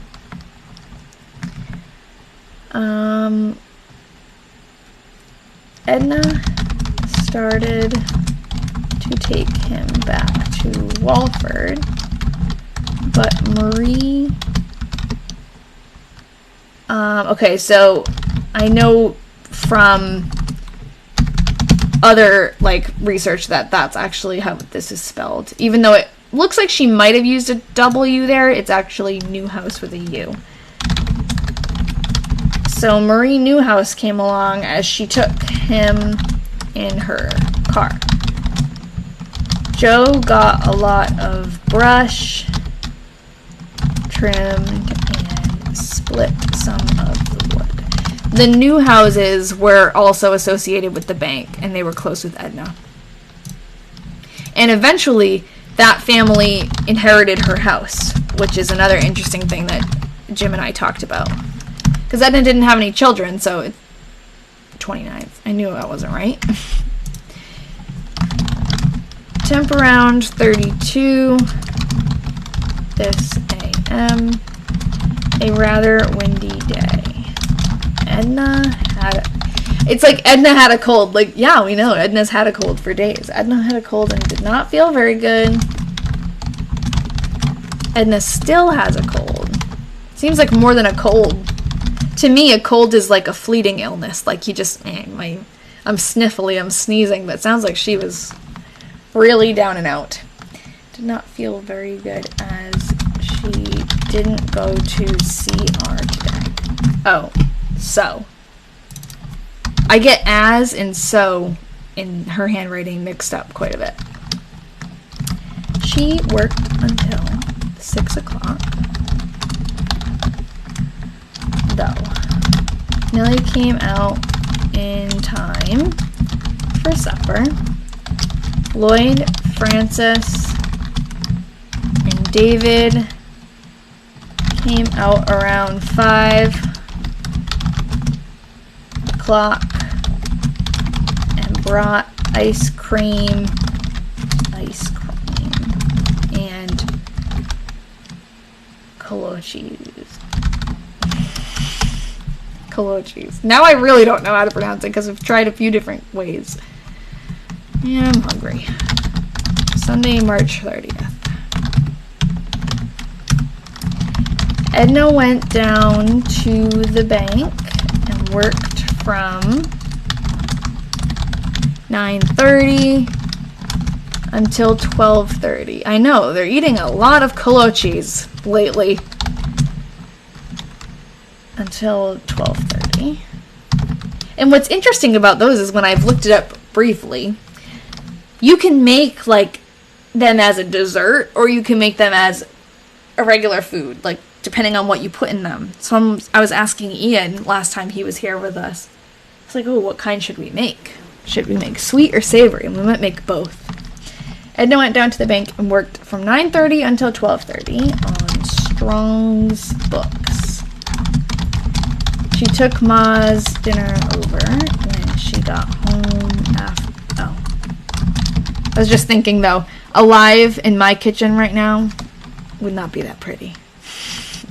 Because we're still living in quite a mess, moving in, you know. After dinner, I lost my place. We took Ma and drove over to the cemetery and took the Xmas wreath from Todd's grave. Oh, and drove around town a little. Lloyd came out in the afternoon, and Edna helped him with his state income tax. Edna's helping with taxes all around. Nellie came out too and stayed all night. Blanche and Norman out to see Ma. This just made me think, as they're talking about the Christmas wreath on Todd's grave, it's making me think, like, back to the diary before this one that we don't have. We don't have the 1946 one. So there must be an entry on Christmas or around Christmas that they went to the cemetery and put in it. Like, you can fill in the blanks there. And it's just sad. So this is like a few years after Todd passes away. And I think this is the last day of March. Temp 36 at 7 a.m. It was raining in the morning and kept it up most of the day. Oh, but not very heavy. Thanks for all the little gifts too. Ooh, food gifts. I wasn't really seeing them before, but there's so much food. You guys are taunting me. Hopefully Ian gets home right when we end. That's what I'm hoping, because I don't think he's home yet. And I am like getting hungrier and hungrier as we go. I didn't really eat a big lunch today. I just kind of snacked. It was raining in the morning and kept it up most of the day, but not very heavy. I think he's home. It got home. He is rather late. It got home rather late for supper. Or is that I? That seems weird. It. As it was the end of the month. Hello. Did you bring me some food? I did. Oh, you didn't have any in your hands and I got worried. I've been talking about it for... Still on your live stream? Yeah, but we're on the last day, so it's the perfect timing. What did you bring? Chicken tacos. Ooh. Is there any guacamole? I don't think so. Oh. That's okay. There might be some on them, but... That's alright. I was hoping for guacamole. I'm sure, yep, everyone's saying hi to you. Hi. You were sending it to me, and the next thing you were in front of the fridge eating hummus. That's funny. Hummus is good, too. Hummus. I've been really on cotton candy grapes. It's like... There must be something in them. Sugar? I don't know. They're really good. I think they spray on the cotton candy flavor. No, they soak it in water, I think. Really? I'm pretty sure that they soak it in water, and it makes the... Yeah, because it's in like, the grape. There's something they do to the grapes, though, to make them taste like that. Yes, they put them in the... I think they pick the grapes and soak them in water. Someone told me that. I've heard before that they're like a special breed. No. Well, maybe the real ones. I don't know, yeah. But they're not coated in, like, stuff. I know that. But they're almost gone. They're expensive, though. Alright, hold on. As it was the end of the month. So, when it says it got home rather late, I guess she's talking about Edna. That is strange. Because she said this before, Edna works late at the end of the month. She didn't feel very good. Yeah, so now she's a she.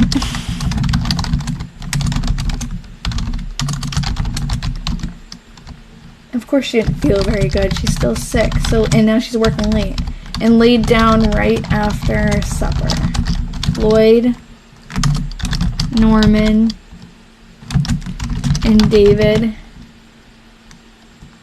were out to get some work done on the battery of his car and to finish up his income tax. So much taxes. I hate taxes. Hate doing my taxes. I don't even do them. I hate, like, getting the stuff together to give to someone else to do them. Oh, you sent me a video on Discord how to pronounce kolache. Okay, that'll be the last thing.